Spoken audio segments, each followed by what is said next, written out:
En este momento procederemos a dar inicio al segundo panel titulado Pedagogía al servicio de la ESI. Este panel aborda una temática esencial a la que nos enfrentamos cuando hablamos de educación sexual integral, como un derecho, siendo la pedagogía una herramienta clave para la implementación efectiva de la ESI. Para dar inicio a este panel, le damos la palabra a Gisela Judith Estrada Cuevas, colaboradora docente de la Universidad de Concepción, educadora en salud menstrual y educación sexual integral. Un aplauso, por favor.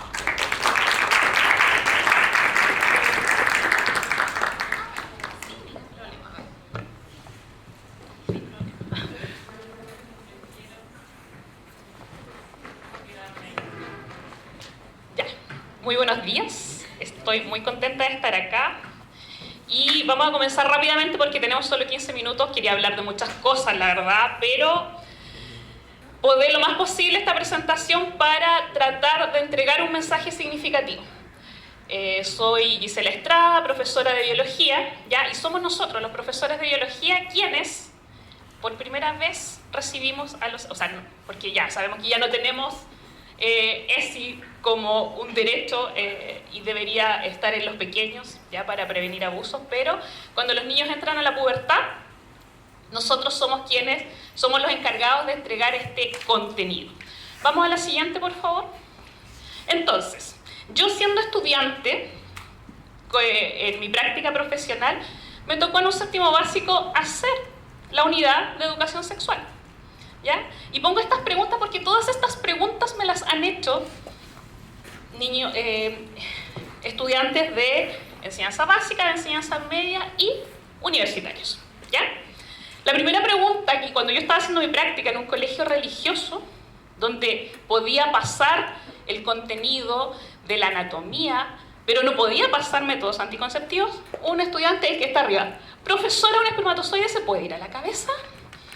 Entonces, a mí en la universidad no me prepararon para responder esa pregunta, con la profesora guía de la práctica que me estaba mirando y me decía que no podía pasar los anticonceptivos. Y en el libro de texto, después de pasar, ¿cierto?, la anatomía de genitales femeninos y masculinos, venían los anticonceptivos, estaba ahí. Pero yo no se los podía explicar a estos varones. Ya era un colegio de varones de índole religioso. ¿Ya? Todas estas preguntas me las han hecho a mí. En algún momento hice una investigación donde preguntaba a otros colegas a lo largo del país qué tipo de preguntas. Muchas de ellas se repiten, ¿ya? Como por ejemplo, ¿por qué a las niñas les llega la regla? Preguntan mucho la edad a la que podemos comenzar nuestra vida sexual, ¿ya? El tema de la virginidad también está. Vamos a tratar de desarrollar esos conceptos a largo. Dame la siguiente, por favor. Entonces, como tenemos poco tiempo, voy a hablar de un aspecto que es la anatomía. Si bien en mi formación como profesora siento que tuve excelentes herramientas, con muy buenos profesores, ¿ya? Muchas anatomías, fisiología, todo eso, la parte de la ciencia de la Universidad de Concepción es bastante fuerte, pero a la hora de aplicarlo a la vida cotidiana, lo que necesitamos enseñarles, no tenía las herramientas. Vamos a la siguiente. Y tampoco está en lo que nos entrega el contenido desde las bases curriculares, desde los programas de estudio. Entonces, por primera vez, nosotros vemos la unidad de sexualidad en sexto y séptimo básico, y esos son los contenidos. ¿Ya?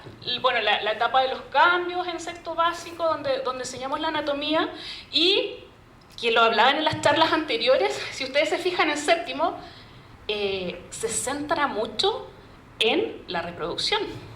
En séptimo básico, los estudiantes tienen 12 años y les estamos enseñando prevención de embarazo, estamos metiendo esa idea de que esos niños van a ser padres. ¿Cómo tener una paternidad responsable a los 12 años?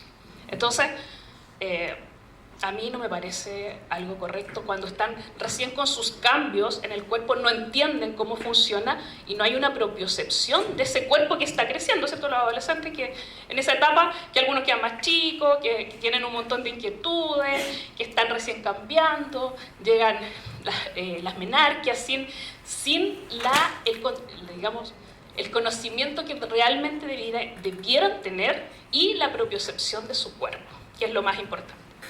Entonces, vamos a la siguiente. Así se presenta, este es el dibujo que sale en el libro de texto de sexto básico. Este año me tocó enseñar esto, porque yo educo a mis hijos en casa, entonces me tocó justamente enseñar esto. Entonces, quiero que pongan atención, esto todos han visto este mono, ¿cierto?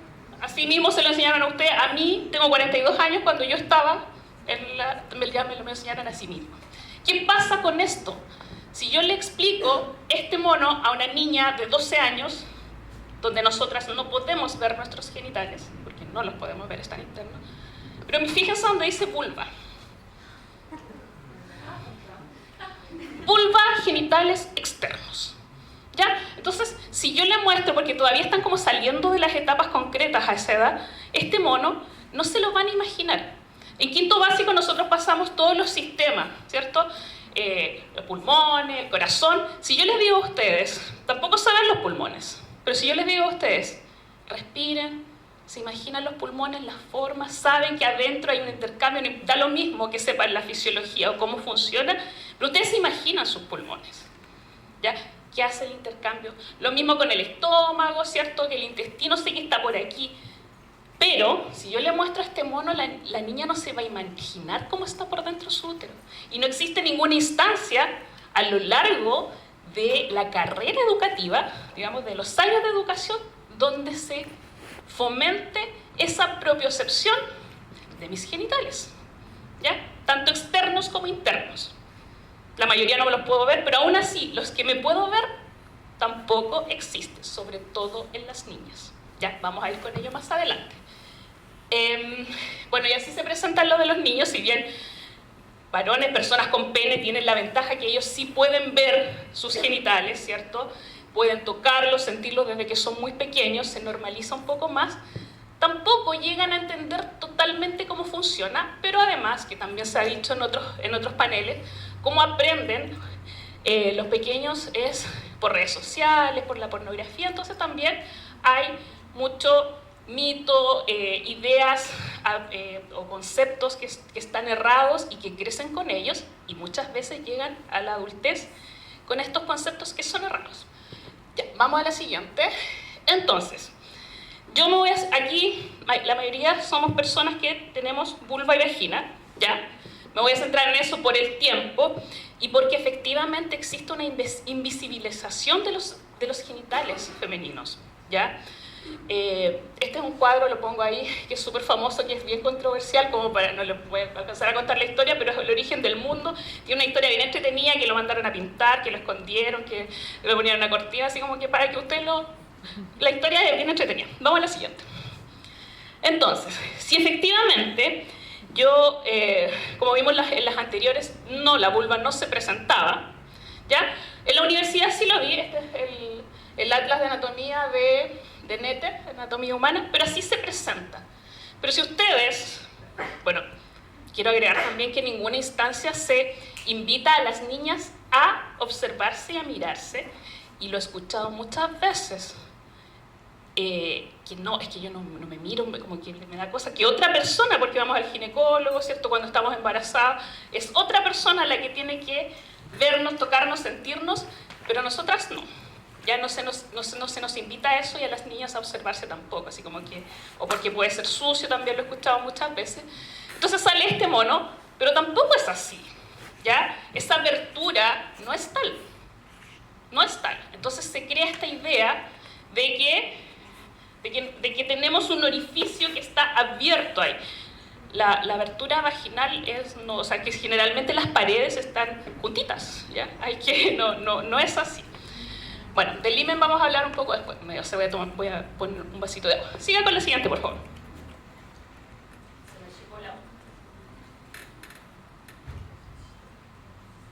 Entonces, no quiero hacer publicidad de eso, solo quería mencionarlo, fue lo primero que encontré cuando busqué.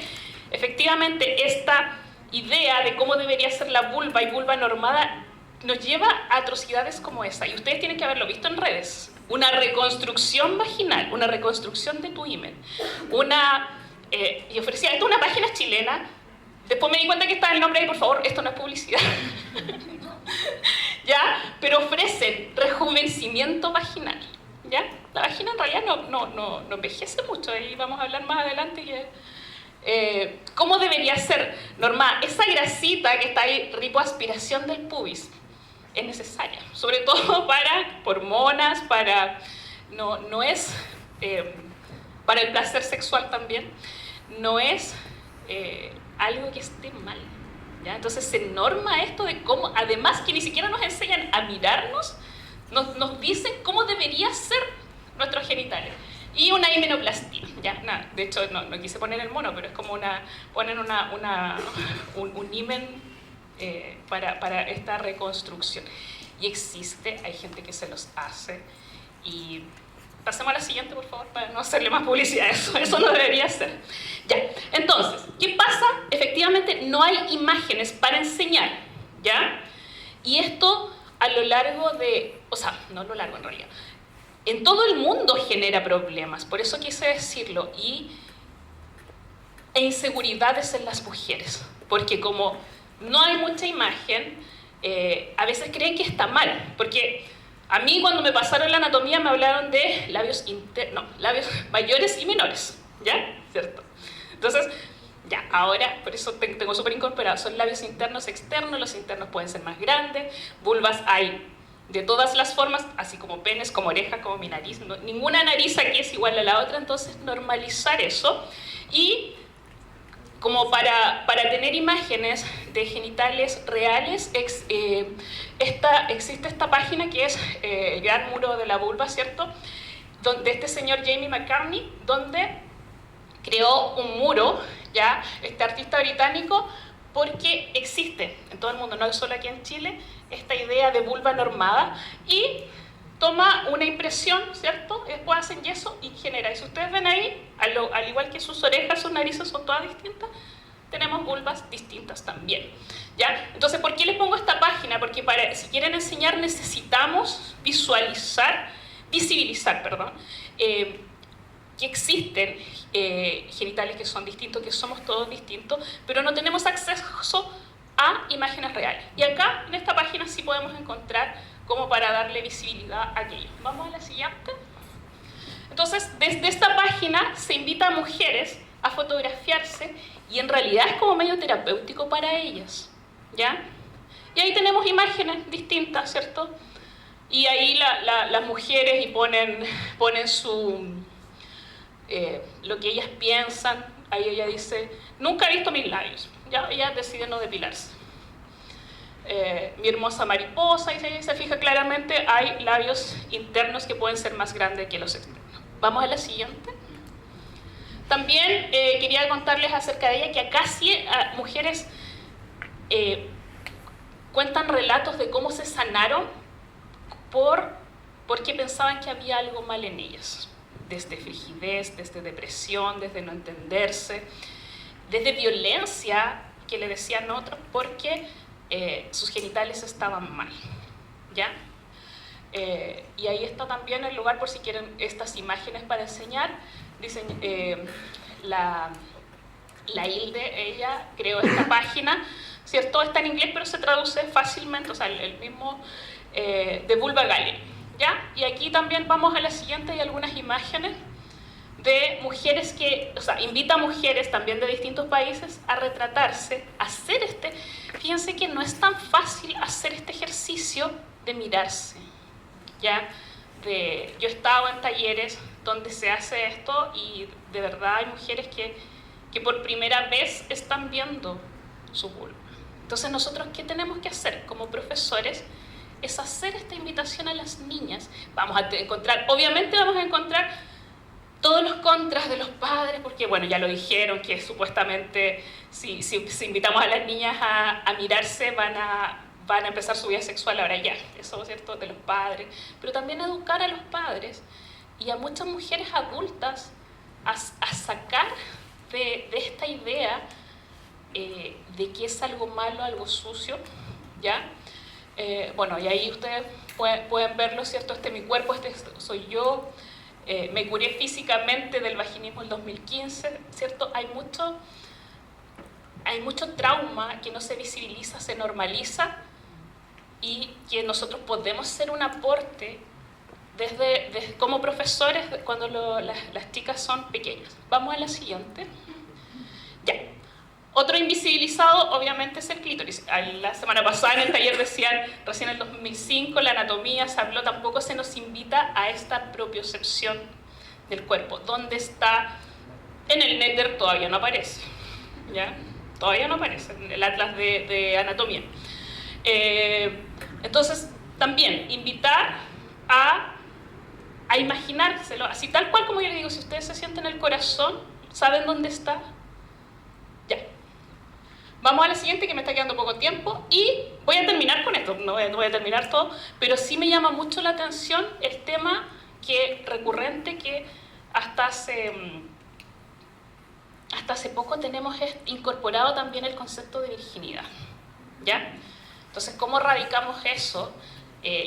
Quiero volver a lo anterior, de que el conocerse y estar esperando que otras personas, que un otro nos vea, nos descubra, se ingrese dentro de su cuerpo, da lo mismo de la orientación sexual que tenga, pero conocerse a nosotros mismos, o sea, conocernos nosotros mismos. Vamos a la siguiente, entonces. Con esto voy a tener que terminar ahora, pero leía esto, no hay mucha información al respecto, pero hay un artículo, me gustó mucho este del Mostrador, donde Loreto Vargas decía que es ella habla que en vez de hablar de virginidad, ¿cierto?, que es un constructo social, deberíamos hablar de debut sexual, porque también los estudiantes preguntan harto sobre eso, y a mí, dentro de las primeras preguntas, una vez estaba haciendo un taller sobre insumos de gestión menstrual y una chica universitaria me pregunta, entonces si me pongo la copita menstrual, ¿voy a perder la virginidad? Entonces, se fijan que hay una carga ahí que es bastante violenta, y voy a tener que terminar acá porque se me acabó el tiempo, ¿cierto? ¿No? ¿Puedo seguir un poquito? Ya, un poquito más. Ya, sigamos rápidamente para terminar.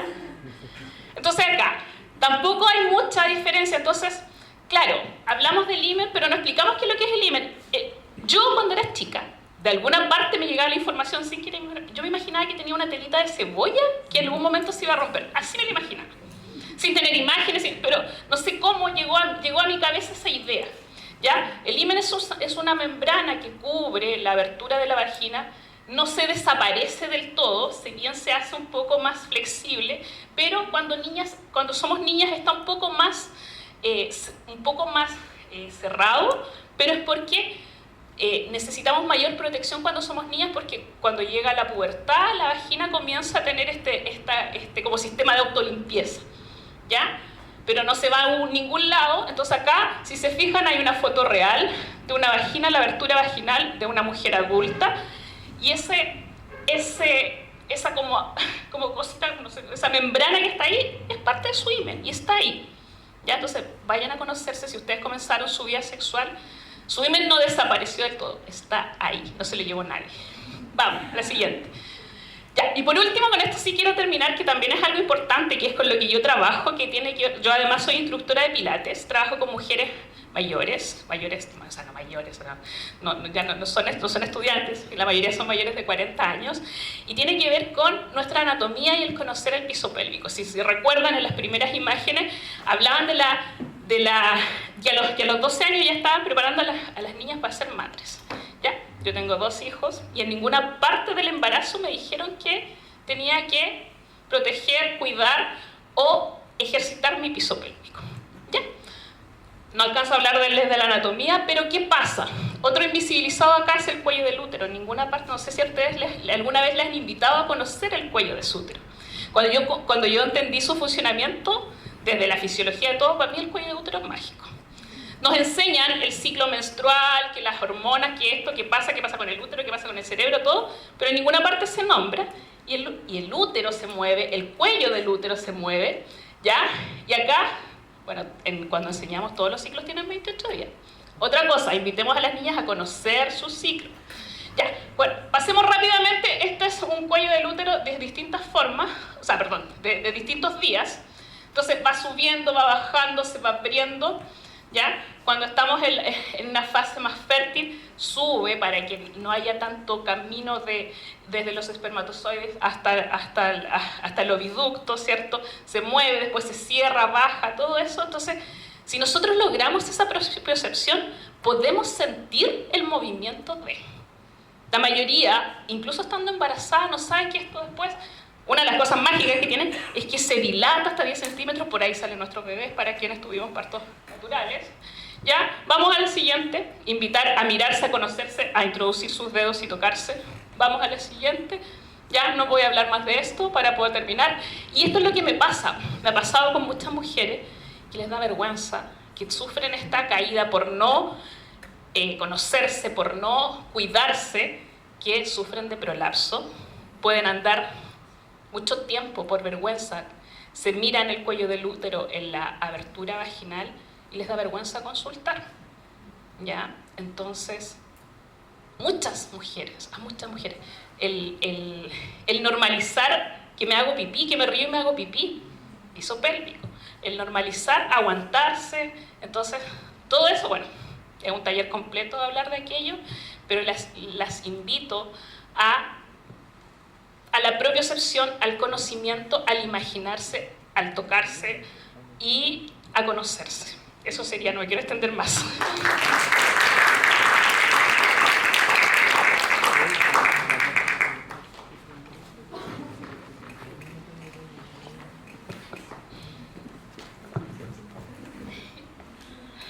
Agradecemos la relatoría de Gisela y damos paso a Gabriela Martínez Cañete, profesora de Historia y Geografía y encargada del Plan de Sexualidad y Género en el Liceo Técnico Femenino, subdirectora del Museo de las Mujeres Chile e integrante de la organización Incendia.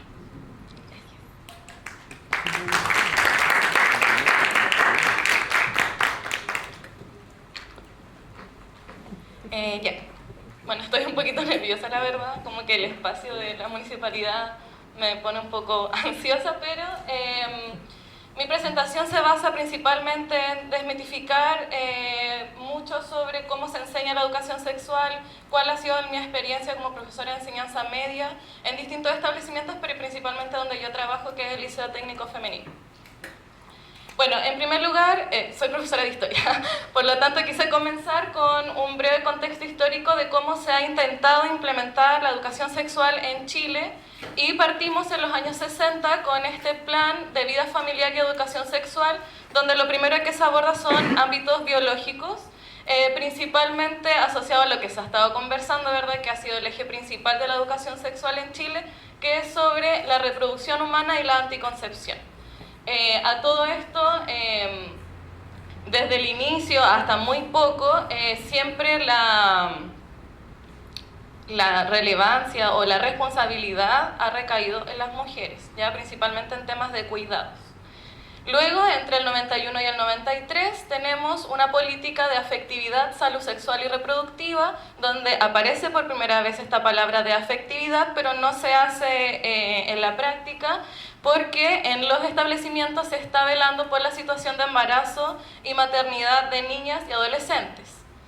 Luego, en el 96, comienzan estas jornadas sobre afectividad y sexualidad que se denominó JOCAS, donde por primera vez, en conjunto también con el gobierno de Salvador Allende, se comienza a integrar a distintos actores de la comunidad. Ya se intenta incluir a estudiantes, apoderados, profesores, en la discusión de cómo esta información se debe entregar en los establecimientos educacionales. Luego, en el año 2005, se crea el Plan en Educación Sexual y Afectividad, pero sigue siendo voluntario el que los establecimientos lo quieran implementar. Por lo tanto, como no existe una mayor fiscalización, finalmente no se implementa. En el año 2009 comienza una moción parlamentaria para obligar a los establecimientos de enseñanza media, ojo, porque todavía esto está muy enfocado en la adolescencia, todavía se invisibiliza mucho, cómo se entrega la información a estudiantes de primera infancia o básica. El año 2010 se fijan normas sobre información, orientación y prestaciones en materia de fertilidad, porque acá se pone el foco en la entrega de la pastilla de anticoncepción de emergencia, la pastilla del día después, donde en teoría, ¿verdad?, debiera ser un derecho, hasta el día de hoy en teoría, lo digo, debería ser un derecho la entrega gratuita de esta pastilla, pero se pone el foco en los hospitales públicos para que adolescentes puedan asistir a los hospitales a pedir su pastilla de anticoncepción. Y finalmente, las últimas actualizaciones que se han generado, tanto en el 2016-17, donde sí ahora incorporamos conceptos como roles, estereotipos de género, incorporamos conceptos como el sexismo, y finalmente las últimas orientaciones que salen este año en conjunto con estas jornadas de educación sexual a nivel nacional que se generaron el año pasado. No sé si lo recuerdan, pero en teoría los establecimientos debimos haber estado discutiendo a nivel de apoderados, estudiantes, docentes, administrativos, sobre cómo tenemos que generar nuestros planes de sexualidad, incluyendo a la comunidad LGTB. Entonces, ¿qué es lo que buscamos con la enseñanza de la educación sexual? En primer lugar, tener una educación que no sea sexista, ¿verdad? Partiendo de la base de que por lo general la sexualidad se aborda desde el ámbito biológico, ¿verdad? En base a estos sexos, por lo tanto en base al sexo yo genero exclusión, desigualdad, ¿verdad? Pero luego vamos incorporando la lucha por el reconocimiento de identidades trans no binarias, ¿verdad? Intentando un poco ampliar la mirada binaria que se tiene de la sexualidad, heteronormativa, que también lo vamos a mencionar más adelante. Educación para la prevención de violencia de género, y acá también lo vemos un poco desde el ámbito de la violencia, desde que las niñas son acosadas, abusadas, ¿verdad? Dentro del ámbito más cercano, pero también cómo las estudiantes, y no tan solo mujeres, hombres, personas de la diversidad, se vinculan sexoafectivamente con otras, y en esa vinculación se generan muchos grados de violencia. Demandas en torno al cese del estigma de personas que viven con VIH, reconocimiento de derechos sexuales y reproductivos, ¿verdad? Aborto, placer, acceso, vínculos sexoafectivos saludables basados en la comprensión, el respeto, consentimiento, comunicación, responsabilidad afectiva.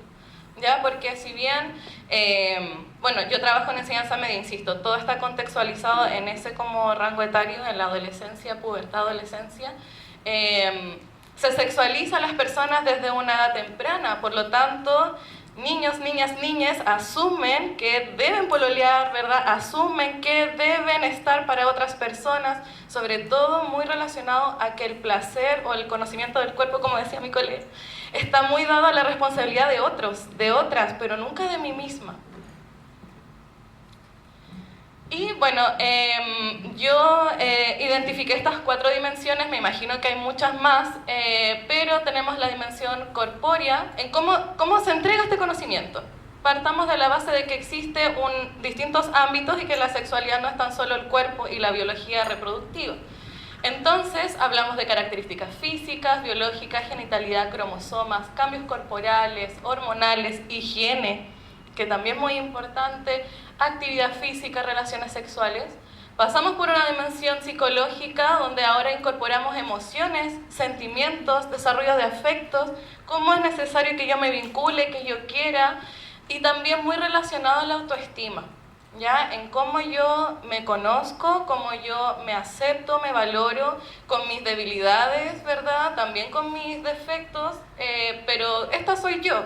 Y como yo soy consciente que yo soy así, entonces yo ahora me voy a poder vincular con otras personas porque yo soy así, entonces puedo compartir, me puedo comunicar con el otro, ¿verdad? Y así también empezamos a trabajar esto de asumir que por tener alguna actitud o alguna situación, la otra persona tiene que responder de cierta forma, ¿verdad? Siempre cuando nos vinculamos como que siempre asumimos mucho, idealizamos mucho, por lo tanto caemos en frustraciones y finalmente esto afecta a nuestra autoestima. La dimensión sociocultural, acá hablamos de mitos, creencias, tabúes, roles, estereotipos que han sido implementados, no sé desde cuándo, del nacimiento, pero desde distintos espacios de socialización, ¿verdad? La familia, la escuela, los amigues. También hablamos de vínculos sexoafectivos normados, pero la dimensión sociocultural es importante para entender que si bien la sexualidad, el género, la forma de vivirla está normada, el ser consciente de que es una construcción o una imposición también me hace entender de por qué yo me siento incómoda. ¿Por qué me siento mal con esto? ¿Por qué me siento incómoda con esto? Si no es algo en lo que yo haya participado, ¿verdad? Entonces, más que construcción, a mí siempre me gusta hablar un poco de una imposición social, ¿verdad? Y que finalmente bajo mis incomodidades yo empiezo a romper un poco con eso. Pero si empiezo a hablar, puedo empezar a compartirlo, a discutirlo. Si tengo vergüenza, si es un tabú, si en la casa no es un tema, si en la escuela no es un tema, entonces ¿dónde resuelvo mis dudas? ¿Ya? Y finalmente tenemos la dimensión jurídica que se hace cargo de los derechos sexuales y reproductivos. ¿Cómo es la educación sexual en Chile? Así. Así. Es biologicista, ¿verdad? Hasta el año 2023 seguimos hablando, ¿verdad?, de la reproducción, seguimos hablando de ITS y de anticonceptivos. Muchos establecimientos educacionales relacionan con los consultorios, ¿verdad?, con los CEFAM, viene la matrona, pero sigue siendo muy limitado. Es heteronormativa. ¿En qué sentido? En que seguimos insistiendo que existen hombres y mujeres con ciertas características, por lo tanto se tienen que ver, comportar y ser de una manera súper estricta. Es como, el género es como una camisa de fuerza, que nos cuesta un poco salir de ello. Pero la heteronormatividad lamentablemente la vivimos cotidianamente, ya en espacios, en lo que se dice, no se dice, en la publicidad. Por lo tanto, es difícil un poco romper con ello y por lo tanto también tenemos mucha adolescencia atrapada en un closet, ¿verdad? ¿Por qué? Porque no se siente visible y no se siente segura de salir. ¿Por qué? Porque si yo salgo también estoy expuesto a distintas situaciones, a cuestionamientos. Es binaria, ¿verdad? Bueno, heteronormativa también en el sentido no tan solo de cómo yo me identifico en relación a mi identidad de género, sino también cómo yo me relaciono, ¿verdad? Todavía la heterosexualidad es la norma. Patriarcal, ¿verdad? Porque lamentablemente en muchos hogares, en muchas familias, en muchos barrios, todavía se tiene esta visión del padre, ¿verdad? Padre, proveedor, padre que también de alguna otra manera... También padres, madres, ¿verdad?, que siguen reproduciendo sistemas de violencia intrafamiliar, ¿verdad?, donde hay mucha presencia tanto de violencia física, psicológica, donde los adolescentes ven esto como ejemplo.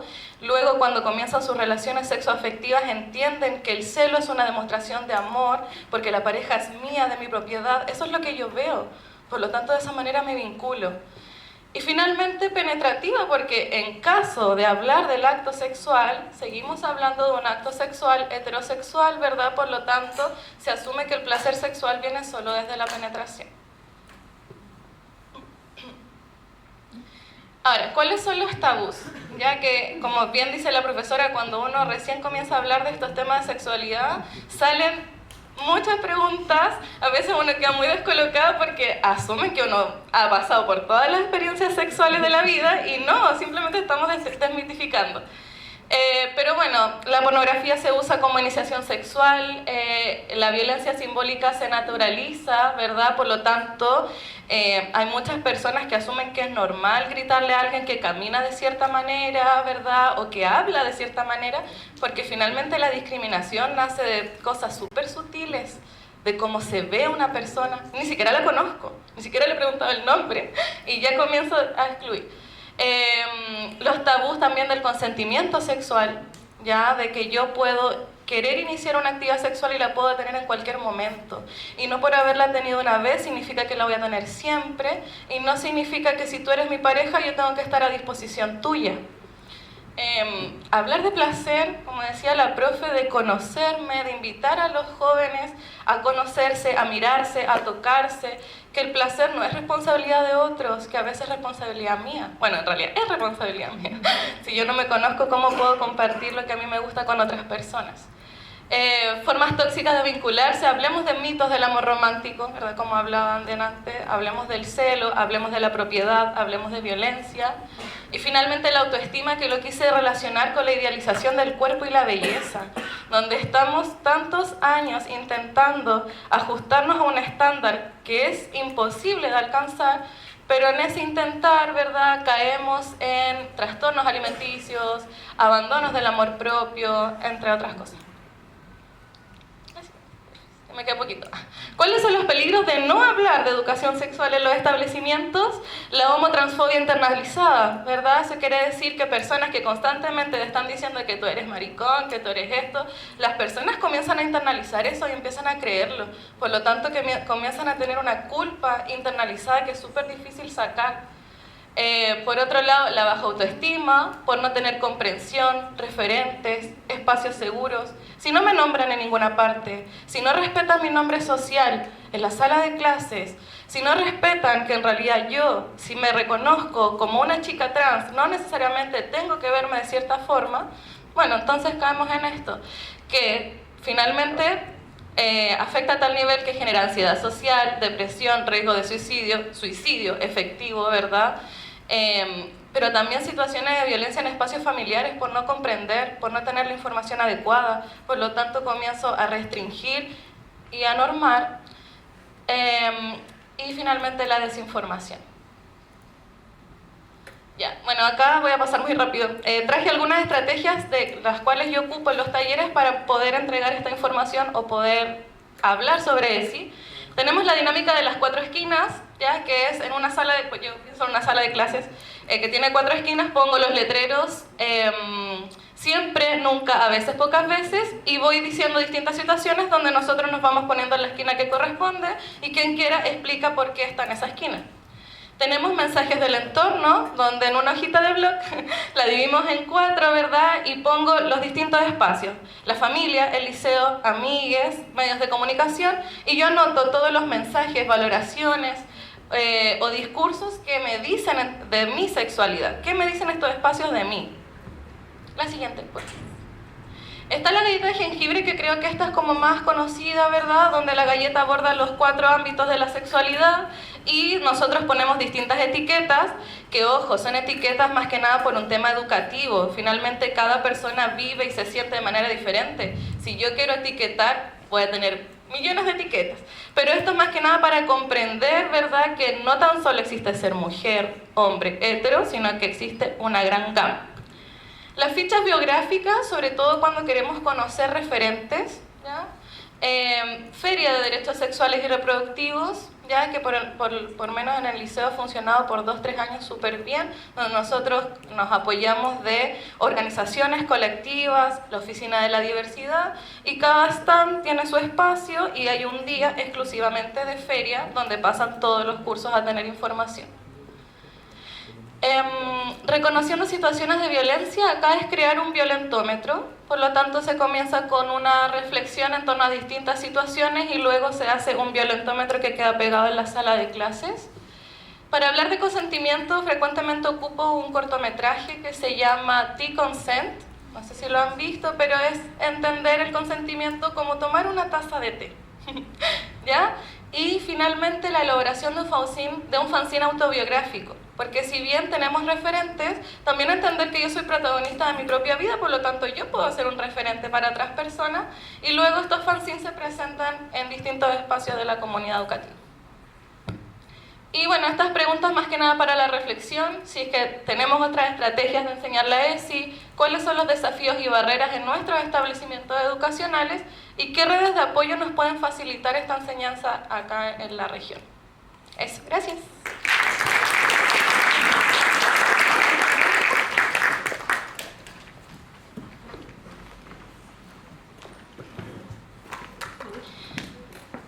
Damos las gracias por las palabras y presentación de Gabriela Martínez Cañete y avanzamos a la última relatoría de este panel, a cargo de Martín de la Sota Burgos, psicólogo, estudiante magíster Psicología Educacional, cursando diplomado en Sexualidad EdSETS y coordinador general de Chile Necesita ESI.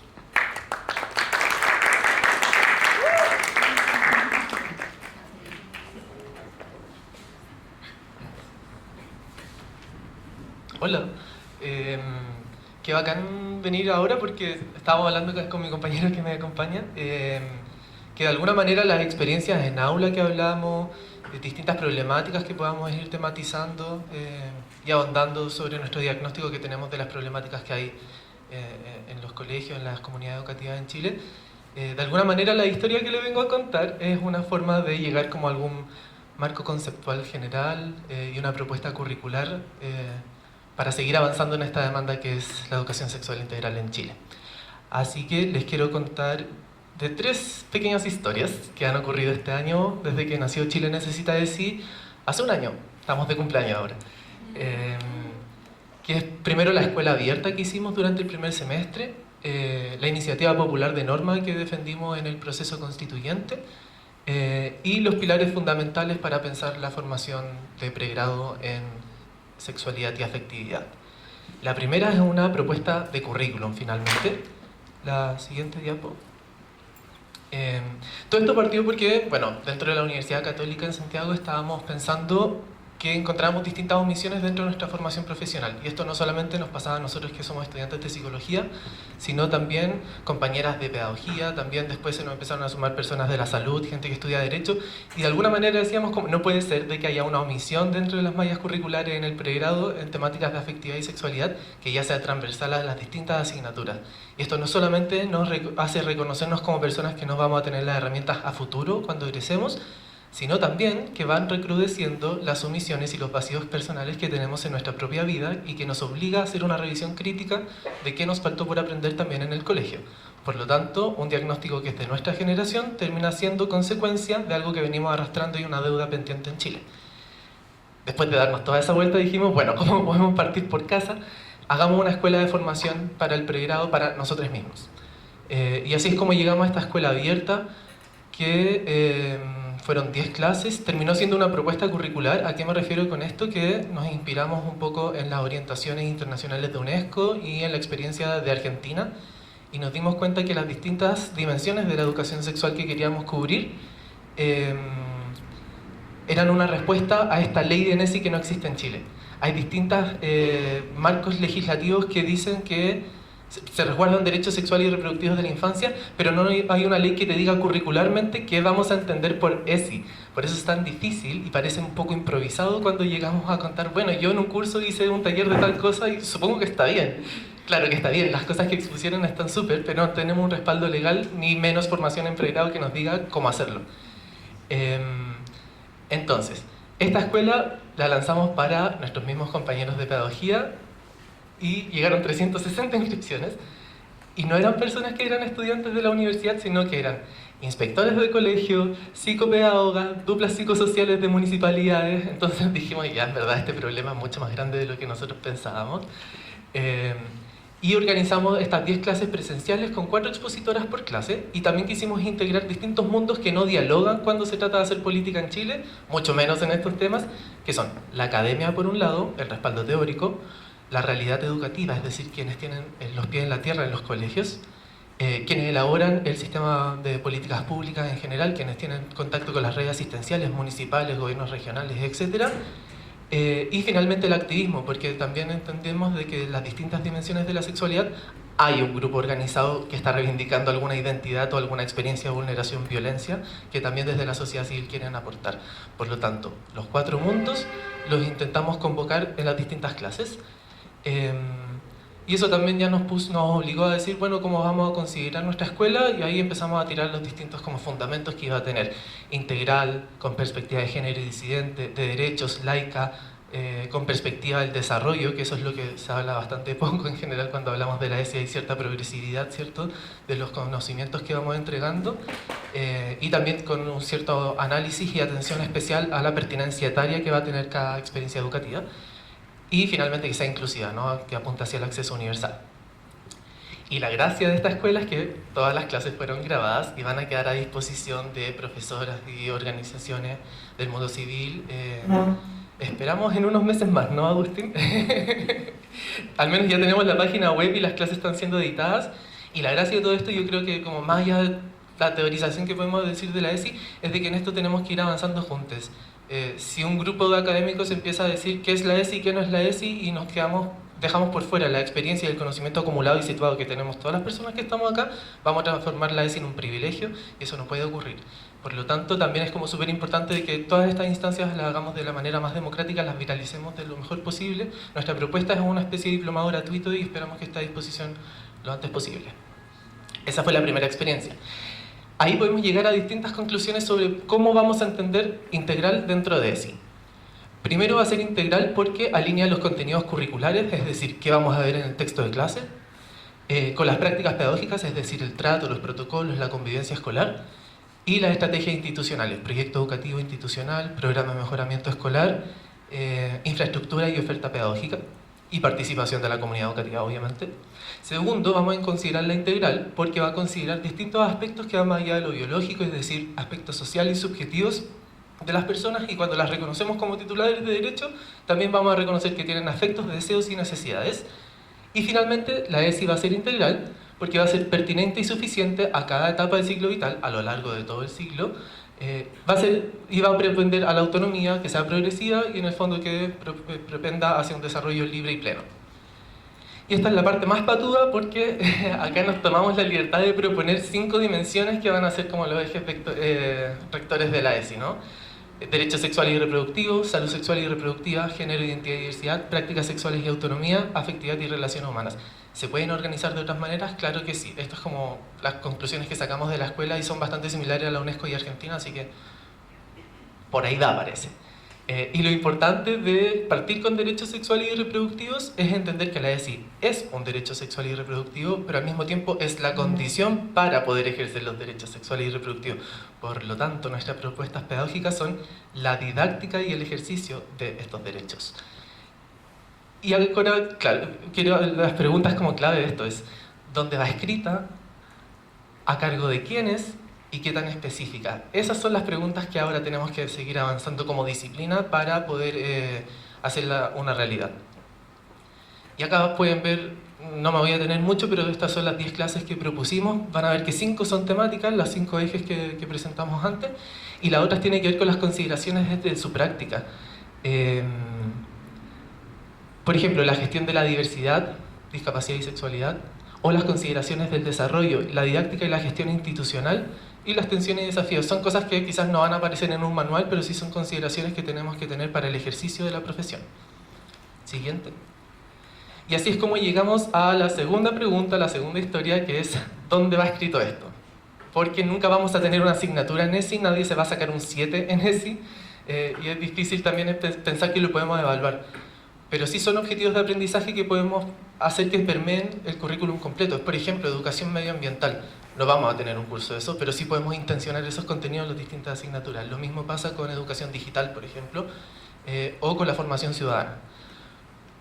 Y la conclusión que sacábamos cuando estábamos teniendo estas conversaciones es que hay muchos elementos en otras asignaturas que son sexuales, pero no se reconocen como sexuales, como puede ser la identidad, como puede ser la afectividad, como puede ser el desarrollo corporal, como puede ser la salud. Lo mismo pasa en nuestra legislación. En Chile hay muchos derechos que la Constitución garantiza, pero no los reconoce desde su origen sexual. Por lo mismo, nos atrevimos a participar de este proceso constituyente que sabíamos que venía muerto, que no había ni unas ganas de la sociedad civil de participar y no teníamos ni una esperanza, pero era mejor estar que dejarles las canchas libres. Era mejor que la rechazaran antes que nadie propusiera nada. Por eso hicimos una iniciativa popular de norma en derechos sexuales y reproductivos, y si se dan cuenta, aprovechamos de meter varios temitas que no necesariamente son los derechos sexuales y reproductivos, pero que sí dialogan con ellos. Por ejemplo, la identidad, la autodeterminación del proyecto de vida, la toma de decisiones informadas y autónomas, prestaciones de salud, recibir educación, principio de autonomía progresiva. Como ese fue el caballito de Troya para meter todas estas temáticas. Al menos logramos que se discutieran. Bueno, eso fue una historia corta porque murió en el camino, es lo mismo, pero estaban las intenciones. Y finalmente llegamos también a la última pregunta, que es: ¿cómo se educan quienes se educan? No podemos pretender de que acá no tenemos vacíos personales, de que las personas que llegamos a la ESI estamos primero queriendo salvar un niño interior y después podemos hacernos cargo de los niños que están actualmente en las salas de clases. Así que propusimos hacer encuentros regionales, uno en cada región de manera online, donde trabajadores de la educación y estudiantes de la educación, la salud, las ciencias sociales, conversáramos sobre las omisiones dentro de nuestras mallas curriculares. Porque así como la ESI no es un curso dentro de los colegios, tampoco la ESI va a ser un curso solamente específico dentro de las universidades, sino que también tiene que ser entendido como una experiencia formativa y como un articulado de distintas asignaturas y ofertas pedagógicas donde uno pueda ir formándose en los distintos, poniendo los acentos de lo que se quiere dedicar, ¿no? Entonces, fueron la síntesis de 20 horas de discusión entre más de 200 personas autoconvocadas. Sirvió también para generar un poquito más de tejido social. De hecho, iniciativas como Conce con ESI participaron de ese encuentro y ayudaron también a organizarse y a encontrarse con otras partes, ¿no? Otras personas que también están activas dentro de Biobío. Y salieron temas nuevos que yo creo que son desafíos a futuro. Por ejemplo, cómo se da la reparación transgeneracional. Es decir, acá nos estamos encontrando con generaciones que siguen vivas, que vivieron su sexualidad de una manera muy distinta a la de nosotros y nos enseñaron mal muchas cosas, pero la única manera de nosotros poder mejorar las cosas a futuro es reencontrándonos con estas generaciones, ¿no? Hacer justicia también por quienes no pudieron vivir su sexualidad de la manera más plena y feliz posible. Y también de cómo nos hacemos cargo de quién educa, la persona del educador, del facilitador en ESI, ¿no? Tanto quien se dedica a la educación, como quien presta consejería, como quien hace clínica, por ejemplo, en estos temas.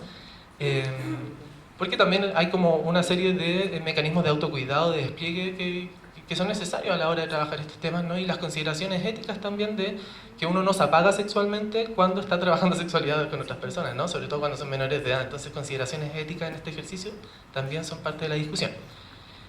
Y así es como llegamos a un super petitorio nacional que estamos recién empezando a socializarlo. Son los pilares fundamentales para pensar la formación inicial y continua en ESI. 5 temas, los voy a resumir muy breves. La ESI y las mallas curriculares. Todos vimos de alguna manera sexualidad y afectividad mientras estábamos estudiando. Pero, claro, no como un todo articulado, intencionado y declarado como dentro de nuestra formación. Entonces también ir viendo qué oportunidades los ramos que ya existen dentro de las distintas carreras pueden contener educación sexual integral. La ESI en el perfil de egreso, eso no está considerado en ningún lado. O sea, ninguna universidad te va a decir yo quiero que los egresados sepan hacer tales cosas en educación sexual. Nunca. Entonces también, en la medida en que esto va quedando declarado como un proyecto educativo mayor para la sociedad, también podemos ir a exigirlo después o hacerlo valer en los espacios que ya estamos estudiando. La ESI, en el rol de las instituciones de educación superior, esto tiene que decir también con la valoración social que las instituciones de educación superior le van a dar a la ESI. De nada sirve que estudiemos temas como estos si es que después no hay mercado laboral, si es que las universidades no están apoyando con financiamiento para la investigación, o si es que sigue siendo el último tema, vagón de cola dentro de las 1000 prioridades que nunca la ESI va a ser una de ellas. Entonces tenemos que ir revirtiendo un poquito eso y que la experiencia de estudiar en ESI sea coherente con los valores de la ESI. Si vamos a tener una clase de inclusión y la misma infraestructura de esa sala de clases no es inclusiva, entonces algo estamos haciendo mal, ¿no? Consideraciones en torno a la ESI es un poco intentar cercar la discusión sobre qué entendemos como integral, sobre todo en tiempos de alta polarización política, donde lo integral puede significar cosas maravillosas o puede considerarse cosas horribles dependiendo de dónde se vea. Entonces también ir limitando esa discusión para ir bajando un poco las ansiedades sobre qué significa meter distintas perspectivas como que apuntan hacia la transformación social, pero en pos del bienestar de la sociedad y no para ideologizar, por ejemplo. Y finalmente, cómo nos hacemos cargo de la formación continua de quienes ya se encuentran en ejercicio. A eso me refería un poco cuando hablábamos de personas que se han dedicado toda su vida a hacer talleres, por ejemplo, y en algún momento, si es que la ESI llega a ser ley, van a quedar como no están del todo actualizados, es que no tienen el último diplomado no sé qué cosa, entonces no funciona, o se va a tener que certificar con 3 organismos distintos y no sé si va a seguir usted trabajando en el colegio, entonces mejor traigamos a alguien más joven. Todas esas situaciones tienen que ser transformadas en oportunidades y no en amenazas para quienes nos hemos dedicado a esto y sobre todo las personas mayores que tienen la expertise por experiencia, ¿no? Y eso hay que rescatarlo también. Eso. Lo que vamos a hacer con estos pilares fundamentales lo estamos plebiscitando en las distintas carreras de la universidad, cosa de que haya como validación democrática de parte del estudiantado.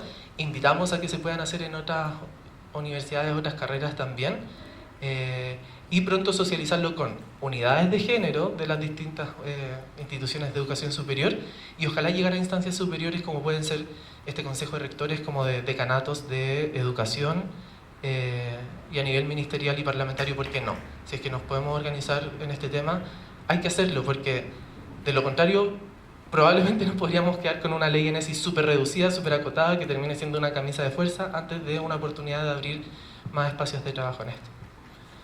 Eso. Y eso, infancias libres.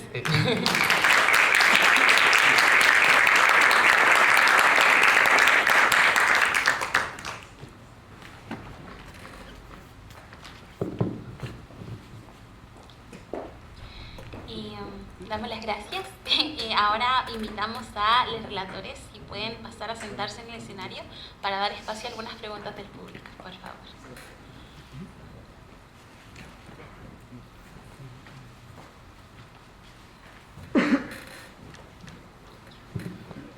Entonces, ahí pueden servirse agüita. Como mencioné, pasamos a preguntas. ¿Alguien tiene alguna consulta? Gracias. Hola, muchas gracias por las charlas. Tengo una pregunta para Graciela, pero probablemente los otros pueden opinar también. Las civilizaciones humanas previas tenía reproducción sexual humana y a priori tenía la misma vulva que nos mostraba Gisela y todo eso. Tenía niños de 12 años que iban a descubrir su sexualidad y que tenían que saber manejarlo y todo eso. El problema de la educación sexual no puede ser un problema nuevo de la humanidad, es algo que seguramente la civilización anterior tenían. Y ahora se ve un poco algo como recién.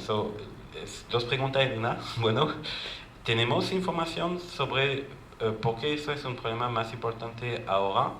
Y una hipótesis podría ser porque antes de la revolución industrial, 4/5 de la población era dedicada a la producción de comida, y en particular con animales. Sabían de la sexualidad animal no humana y no tenían tan misterio la sexualidad humana porque no es tan distinto. O hay otras razones, y eso sugeriría una solución para el profesor de biología. Si podríamos enseñar solamente sexualidad de los gatos, de los perros, de las mascotas de esta niña de 12 años, y con eso no resolver todo el problema, porque la sexualidad humana es un poco distinta, pero al mínimo preparar el terreno sin que los católicos y otros se ofenden porque enseñamos. Hay una razón que el problema está nuevo y enseñar sobre animal no humano es una parte de la solución o yo simplifique demasiado. Eso.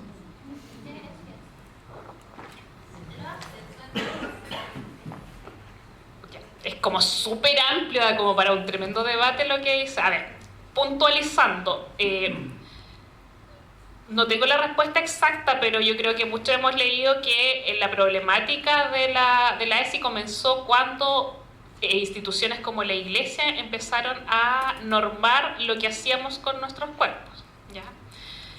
Hay algunos estudios o experiencias de civilizaciones antiguas que tenían normalizaban un poco más y como lo que hablaba yo, mayor propiocepción de su cuerpo, ¿cierto? De esto ya, de hecho, las civilizaciones antiguas que tenían esta como divinidad en la mujer porque podía tener hijos y todo. Ahora, esta es una opinión personal, yo no creo que sea una buena idea enseñar educación sexual mostrando a los animales. Es como que no, o sea, como dar ese ejemplo. Vuelvo a insistir, es súper personal la opinión, de acuerdo a mi experiencia, decir, ¿sabe qué? Los gatitos se aparean así, no se me hace que solucione el problema. No sé si por ahí va la pregunta.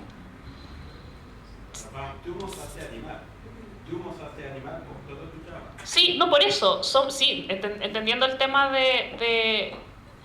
pero, vuelvo a insistir, es una opinión personal. La problemática que vivimos en la sala de clases no creo que se solucione incorporando, porque finalmente, ¿cuál es la diferencia nuestra? Que nosotros nos relacionamos sexoafectivamente con un otro por cariño, por placer, pero los animales lo hacen por reproducción, y la idea es por instinto reproductivo, que si bien nosotros tenemos, pero nosotros le agregamos más cosas, y en el fondo lo que queremos es quitarle aquello, o sea, como quitar que yo me vinculo con un otro sexoafectivamente para reproducirme. Eso me pasa, vuelvo a insistir, es una opinión personal.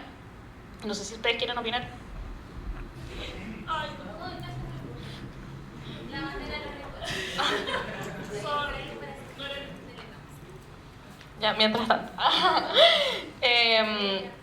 En relación a la primera pregunta, yo creo que como el tabú de la educación sexual parte quizás desde la colonización, como del periodo de colonización de América, cuando tenemos una restricción, una evangelización, una implementación de normas de quién es colono para poder restringir no tan solo prácticas o formas de identificarme, sino también distintas creencias, espiritualidades.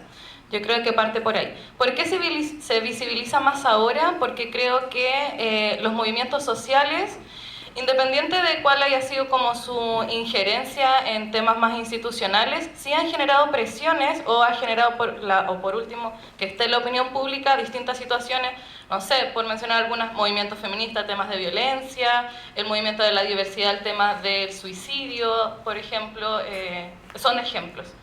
Yo creo que y también yo creo que hay gran importancia en los medios de comunicación masiva, sobre todo el tema de redes sociales, que ha hecho que esto se ponga más como en la palestra de que esto es urgente y esto tiene que tener un tipo de salida o de solución. En relación a lo otro, no sé, porque creo que es bordear un poco la filosofía de cuál es el límite de lo humano y lo no humano, pero sí siento que es importante. ¿Por qué? Porque hay personas que si no se hablan temas identitarios, afectivos, de formas de vincularse, finalmente generamos problemas tanto de autoestima, de salud mental, que generan finalmente que las personas nos vayamos retrayendo, vayamos sintiendo que no pertenecemos. Pero no sé si me atrevería a mostrar, por ejemplo, bueno, yo no soy profe de biología y mi área de la ESI no va por el lado biológico, como que mi tema va más por el tema de la identidad y la afectividad. En ese sentido, no sé si lo ligaría a lo animal, pero porque no hago clases de biología en ese sentido. E insisto que es un tema más filosófico, entonces no sabría responder. A ver, no sé si... A ver, muy en resumen, yo creo que primero esta pregunta abre un poco la discusión, algo que se viene dando como en quienes trabajamos en ESI, que es, ¿estamos hablando de ESI o de ACE? Es decir, ¿es lo que estamos considerando integral es la sexualidad o es la educación de la sexualidad? Desde la manera en que nosotros nos posicionamos es que, al menos desde Chile Necesita ESI, creo que ya es consenso que lo que consideramos integral es la sexualidad en sus distintas dimensiones como parte del desarrollo humano. Y de ahí es como la escuela tiene que ir viendo las distintas oportunidades de pedagogizarla e incorporarla en el currículum a través de ciertos objetivos. El problema de la educación sexual en Chile, que no es integral, es que todas las preguntas del desarrollo humano se abren a discutir desde el coito. Entonces, cuando hablamos de coito, recién empezamos a pensar cómo enseñamos, cómo educamos respecto a la corporalidad. Sobre la maternidad y la paternidad, recién cuando tenemos que ver el embarazo como algo que pasa en la reproducción, biología. ¿Cachai? Entonces, todas esas discusiones tenemos que de alguna manera trasladarlas a lo que son los objetivos de aprendizaje del desarrollo socioemocional, que es como el eje articulador vertebral del currículum, ¿no? Y tiene que ver con la hora de orientación, más que de biología o de ciencias naturales o historia. Por eso antes un poco le hablaba del tema de los derechos sexuales y reproductivos, es la excusa, es el caballito de Troya donde podemos meter el tema de la ESI porque es un derecho sexual y reproductivo, pero finalmente es el acompañamiento del desarrollo socioemocional de las personas, ¿no? Y ahí hay como cierta coherencia, desarrollo corporal, cognitivo, psicosexual. Y la otra idea que también es súper importante mantener en esta discusión es que toda educación es sexual, uno no se suspende como sujeto sexual cuando está educando. Y no solamente tiene que ver con los contenidos curriculares que vamos a ver, uno también está educando en sexualidad a través del ejemplo, cómo va al baño, cómo le pide los materiales al compañero al lado, uno llega, le abre el estuche y se lo saca, usa la goma y después la bota, o uno pregunta por los tiempos si es que lo puede utilizar, lo cuida, lo utiliza para la función que pidió y luego lo devuelve agradeciendo. Eso, por ejemplo, es una forma de enseñar consentimiento antes de incluso abrir la discusión sobre consentimiento sexual. Entonces, esas son las oportunidades de aprendizaje que hoy en día nos están viendo. Y finalmente, con la pregunta de los animales... claro, animal no humano, sí, de todas maneras, pues si somos animales. No sé, primero considerar de que cada vez que hablamos de sexualidad en la educación, se abre esta pregunta como antropológica por el origen del mundo, la finalidad de la sexualidad y por qué las personas somos lo que somos. Y eso es lo que finalmente nos hace entrar en guerra con sectores que son anti-ESI, ¿cachai? Porque no quieren que se den esas discusiones porque tienen otra concepción de mundo. Pero sí, por ejemplo, cuando tematizamos la sexualidad misma en la escuela, como puede ser en historia, cuando hablamos de la historia de la sexualidad como un contenido mismo evaluable, claro que se puede hablar de sexualidad animal también, en su amplio sentido. O cuando estamos en clases de religión, filosofía, lo que sea, las distintas concepciones de naturaleza, por ejemplo. Claro, ahí se puede intencionar contenidos de sexualidad y poner ejemplos como de animales no humanos. Pero no sé si es algo que tiene que estar como lo que hablaba antes, imbrincado en todo el desarrollo socioemocional en la escuela, porque, no sé, al colegio vamos personas. Eso.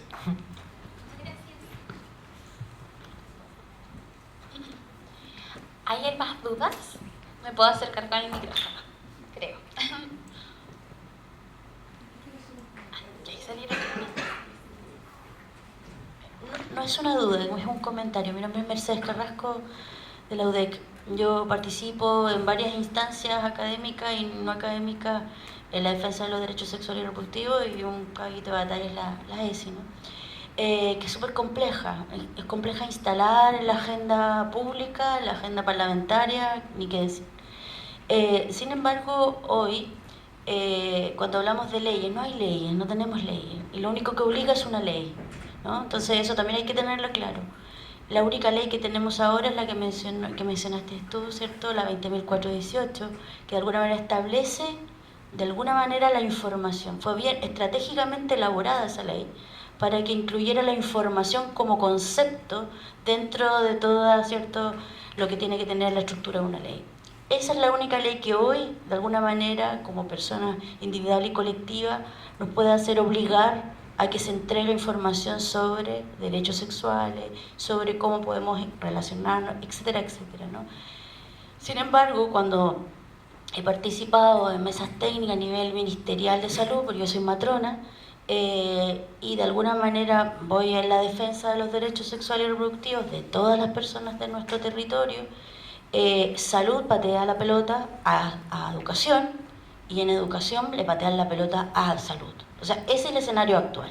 O sea, no hay un consenso de quién tiene la responsabilidad de educar en sexualidad, menos con enfoque de género, ni de derecho, ni inclusión, ni nada.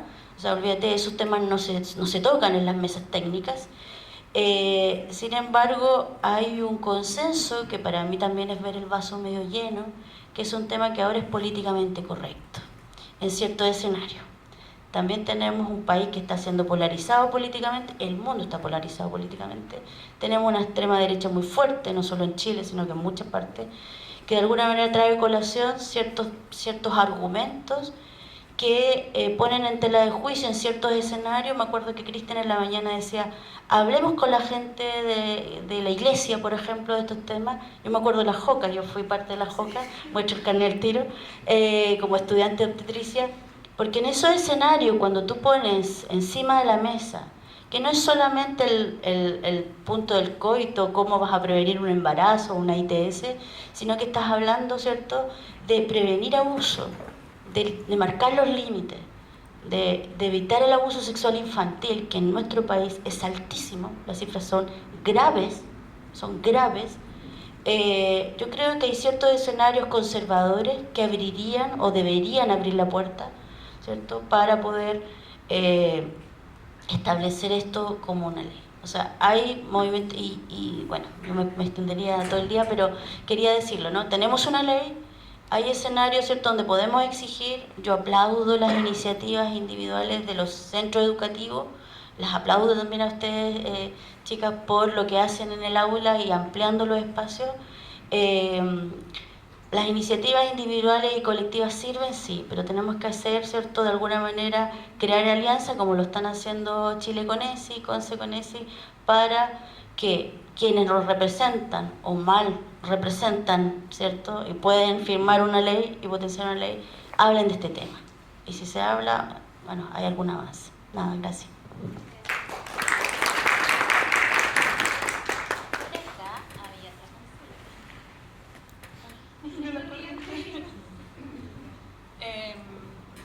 Bueno, primero agradecerles por las exposiciones.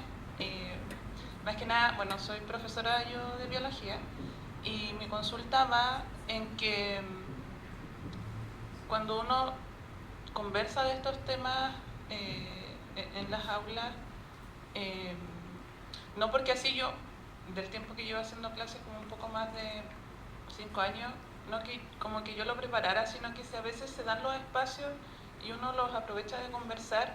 Siento que la parte que a mí al menos me complica, y ahí como que pido algunas sugerencias, es la parte de la emocionalidad, porque siento que son temas que atraviesan muchas cosas que ustedes hablan, como la autoestima, el tema de las violencias. Entonces pasa que, claro, muchos estudiantes como que conectan con eso y bueno, después de clase como que se acercan y me dicen, profe, ¿sabe qué? Entonces yo ahí, a mí me cuesta porque es como que siento que, bueno, aparte siento que soy una persona muy hiperempática, entonces como que después quedo como, chuta, ¿qué hago? No sé.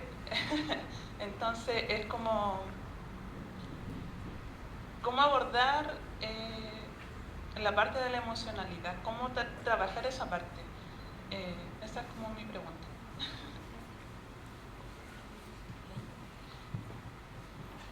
¿Quién quiere contestar? O iniciar quizá. A ver, la verdad es que con respecto a eso yo te puedo contestar desde mi experiencia y los consejos que puedo dar. No siento que, porque dices tú, la emocionalidad, efectivamente somos personas, cada una tenemos una historia. Cuando hablamos de educación sexual hay mucho tema de morbosidad, sobre todo en séptimo básico, y las consultas en segundo medio del inicio de la vida sexual.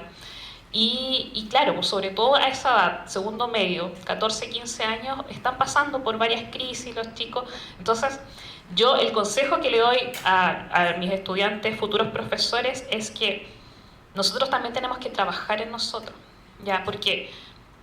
Y eso es difícil, porque como dices tú eres muy empática y te haces cargo de eso. O sea, yo así... no, es que no te corresponde, pero no puedes evitarlo porque eres tú individual, diferente a mí, diferente a ellos. Entonces, ¿cómo lo trabajo? Necesitamos cultivarnos de una u otra forma, buscar lo que te gusta a ti, porque es fuerte. Recibimos, cuando tocamos estos temas, recibimos a los estudiantes con consultas después. A mí me tocó con una estudiante que era muy mal portada, así, muy agresiva en la clase, y cuando llegué a la parte de pasar sobre inmunidad y las vacunas, ella se acercó y me dijo que tenía cáncer por VPH porque sufrió una violación y yo me tenía que ir. ¿Y cómo? O sea, ¿qué hago con esa información? Entonces, ahí entendí. Vuelvo a insistir, no puedo decirte que esto es así, sino que te puedo contar mi experiencia. Entendí que yo como profesora no le voy a cambiar la realidad a esa pequeña, ¿ya? Lo que pude hacer es decir, vamos, puedes hacerlo, tienes que buscar todas las... Y la pregunta, lo que más me llamó la atención de estas chicas era que la pregunta era que desde que ella entendía que no era necesario, porque tenía una pareja estable, con el virus activo, que no era necesario usar preservativo con su pareja. Entonces, hay mucha desinformación. Entonces, vuelvo a insistir, es como buscar en ti qué es lo que te gusta para ser, va a ser súper frío lo que te voy a decir, para ser más fuerte, porque nosotros no vamos a cambiar la realidad de los estudiantes en lugares vulnerables, pero sí podemos darles herramientas al tratarlos con respeto. Yo he hecho clases en contextos vulnerables, centros semicerrados, y se hace una diferencia cuando tú tratas a esa persona con respeto, darle, ¿sabes qué? Sí, no, si en realidad usted puede entender esta materia, ¿ya? Y tratar de no llevarte esa carga para la casa. Hay estrategias, los médicos lo hacen, ¿cierto? Todo, buscarlo, y buscar de qué forma te hace sentido a ti también, ¿ya? Porque vuelvo a existir esas individualidades. Si yo te digo que no te afecte porque no te tiene que afectar, no va a resultar. No sé si ayuda en algo lo que te puedo compartir. Me pasa que en los talleres uno también se tiene que mostrar vulnerable, porque finalmente siento que si a uno le llama la atención la educación sexual es porque viene una iniciativa personal un poco de trabajar esos temas. Y todos tenemos una historia que ha sido marcada por distintos momentos en distintos ámbitos de la sexualidad. Entonces me pasa que en los talleres como que me saco un poco como, no sé si existirá un traje de profe, ya, pero me saco un poco como este traje de profe y soy la Gaby, y la Gaby también ha pasado por situaciones de violencia, la Gaby también ha tenido inquietudes, curiosidades, por lo tanto la Gaby comparte eso. Por lo general soy la persona que comienza un poco con esto. Pero como dice mi colega, uno se va cargada de muchas vivencias, experiencias, situaciones, sentimientos de los cuales lamentablemente no nos podemos hacer cargo. Y los talleres ESI también siento que son un espejo para verme a mí también. ¿Qué es lo que a mí me cuesta? ¿Cuáles son mis trabas, mis propias barreras? Y finalmente vamos trabajando como grupo. De hecho, por lo general los talleres ESI no podemos hacer un taller ESI en una jornada. ¿Por qué? Porque estos temas también requieren confianza y la confianza necesita tiempo. Entonces, por ejemplo, llevo 5 años trabajando en el liceo. Después del segundo año, yo puedo decir que comencé a tener un taller que ya era más como, que invitaba más a la reflexión, invitaba más a transformar un poquito ciertas prácticas, ciertas realidades, pero muy desde lo pequeño también. Pero eso es lo que te puedo compartir. Sí, yo agregar que siempre es bueno también saber diferenciar cuando estamos haciendo ESI y cuando estamos haciendo consejería sexual. Porque muchas veces que iniciamos la conversación de la ESI, van a haber personas que van a tener particularidades dentro de su historia de vida, dentro de sus inquietudes del momento, y van a querer atención personalizada, un consejo mucho más preciso, más óptimo para lo que están pidiendo. Y ahí uno tiene primero que saber reconocer sus límites, y segundo entender de que los espacios quizás más comunitarios son despersonalizados. Estamos viendo la sexualidad como un tópico, y no estamos entrando en la vida sexual de nadie en particular. Eso se puede hacer en un espacio aparte. Ahí también creo que traigo a colación algo que vimos en los encuentros regionales. Ojo cómo con quemarse trabajando en estos temas. La profe feminista en algún momento fue bacán porque abrió los temas en el colegio y por fin alguien se atrevió a hablar por tantas. Y al año siguiente bajó la ola feminista y la profe feminista fue la que terminó recibiendo todos los días a alguien denunciado o alguien como que sufrió abuso en su oficina, ¿cachai? Entonces como ojo también como con llevarnos toda la pega, toda la responsabilidad. También en muchos espacios yo creo que nos pasa que queremos ser como aliados de la diversidad sexual y terminamos recibiendo y apapachando a puros cabros chicos que sufren. Entonces, ¿es realmente esa nuestra pega? Ojalá que alguien más también la pueda hacer. Yo creo que eso también sirve para reivindicar el rol de la psicología educacional y de otras áreas de redes asistenciales que se abren a partir de la ESI, una lista judicial, una lista de atención en salud, de consejería y acompañamiento psicológico, que son situaciones y espacios como educativos también que tienen que estar en los colegios, ¿cachai? Que no pasan solamente por la buena voluntad de un profe o una profe. Eso, y eso también es parte de la integralidad de la ESI, no olvidar.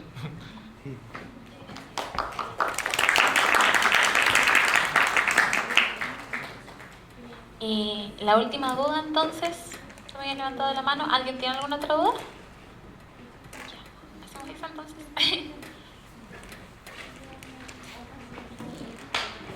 Hola, mi nombre es Adelaida Villalobos, de profesión soy matrona y actualmente me encuentro intentando realizar educación sexual integral en colegios en la región de Ñuble.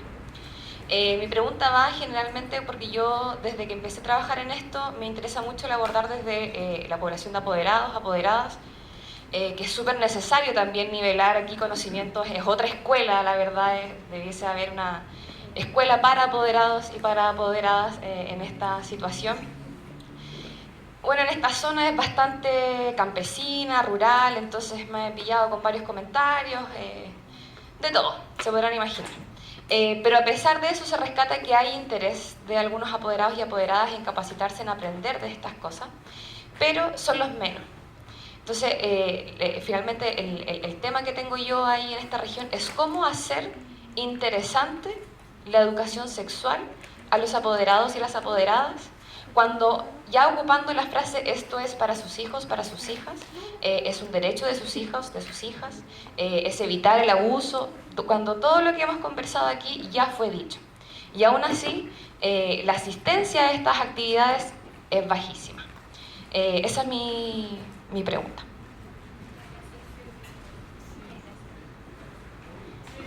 ¿Quién quiere responder? Ya. Vuelvo a insistir que contesto desde mi experiencia, aquí no puede haber una respuesta definitiva.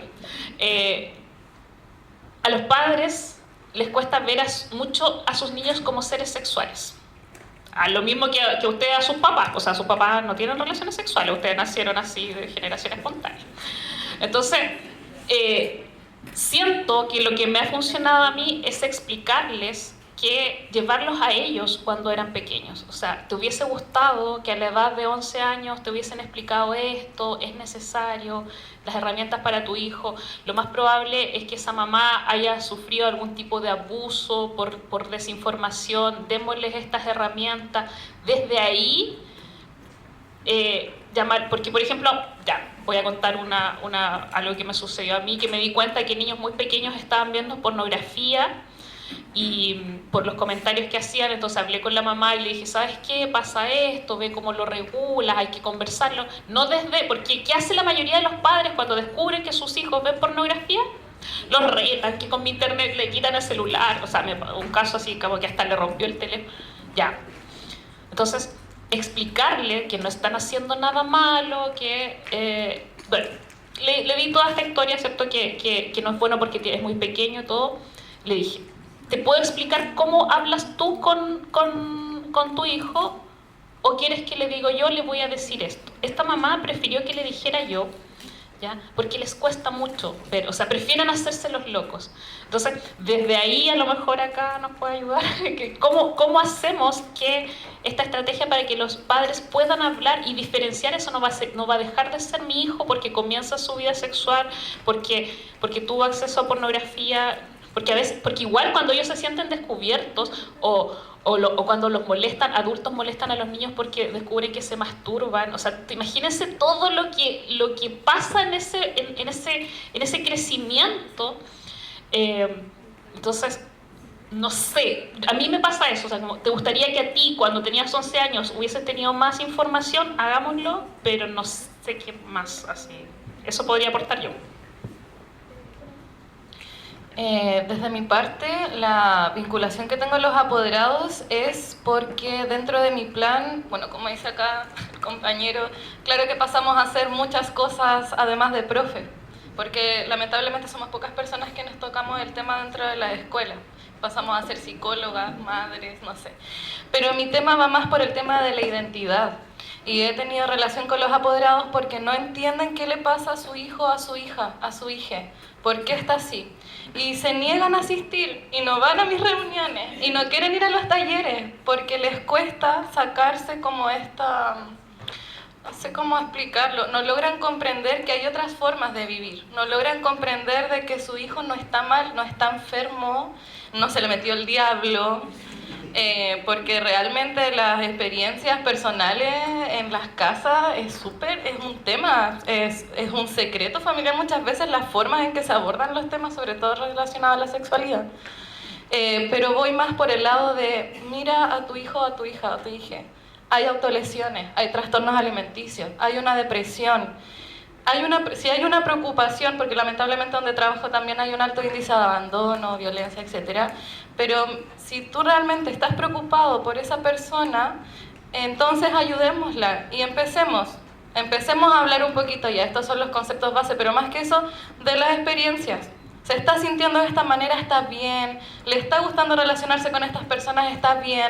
Si se quiere cortar el pelo, si se quiere maquillar, está bien. Dejémoslo, es parte dejemos que se descubra para intentar evitar que sigamos teniendo estas situaciones en que finalmente el hijo, la hija se está sintiendo mal.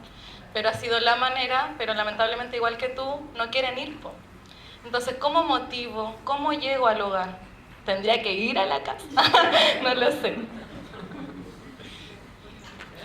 Hace poquito alguien me contó que por intentar involucrar a las familias y hacer esto más democrático, hicieron un plebiscito en el curso si es que querían ESI. Salió rechazado.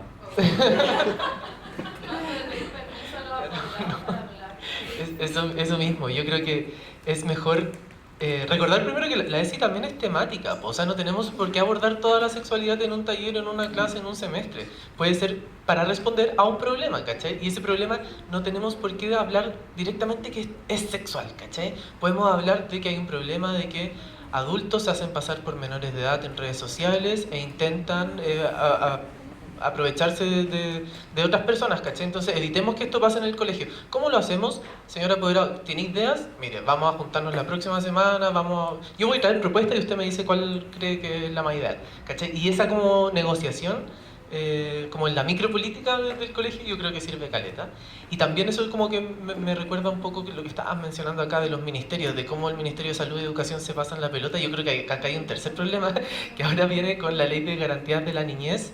El compromiso ahora está puesto en que el Ministerio de Desarrollo Social y Familia sea el que presente una política en educación sexual, así que probablemente nos van a tener más pimponeados todavía, pero a lo que voy con eso es que recordar que la educación sexual no es nueva, ¿cachai? Ya se ha instalado en Chile en otros momentos y ha tenido efecto en sus momentos porque da respuestas a problemáticas concretas de la sociedad que van más allá de lo que puede ser entendido como un gustito político, ¿cachai? O como una intención ideológica del gobierno de turno.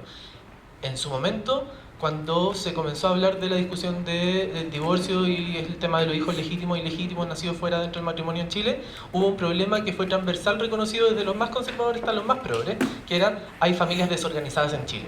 Claro, obviamente los conservadores lo estaban hablando de que se perdió la estructura de la familia originaria, no sé qué cosa, y otras personas lo estábamos hablando más como desde que bueno que las personas puedan organizar su vida de manera responsable, informada, bla, bla, bla. Pero había un problema, habían familias desorganizadas, así era entendido, y con educación sexual, de alguna manera las personas toman mejores decisiones y hay menos cabros guachos.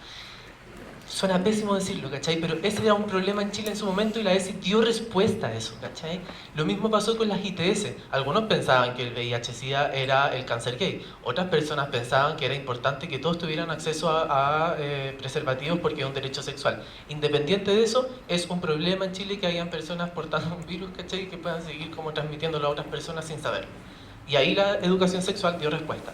¿Cuáles son los problemas actuales a los cuales la educación sexual integral puede dar respuesta? Yo creo que eso es lo que tenemos que pensar. De los temas que han salido acá, yo ya voy viendo, evitar violencias, salud mental y un tema de convivencia, ¿cachai? Entonces, cuando hablan de lo importante de los años perdidos en pandemia, y dicen, bueno, no pongan intención tanto en la ESI, sino más bien preocúpense de la reincorporación o no y recuperar las horas perdidas. Un buen argumento pro ESI puede ser, bueno, pero es que no sacamos nada llevando a todos los cabros de nuevo al colegio si es que entre ellos no alcanzan ni a leer una hoja y ya se están pegando, ¿cachai? Y hay un problema de convivencia tan grave que las clases ni siquiera terminan. Bueno, con educación sexual podemos trabajar temas de convivencia, socioemocionales, de respeto, de cariño por la diferencia antes que enfrentarme a la diferencia, ¿cachai? Esas son como nuevas prácticas argumentativas que tenemos que ir desarrollando nosotros también.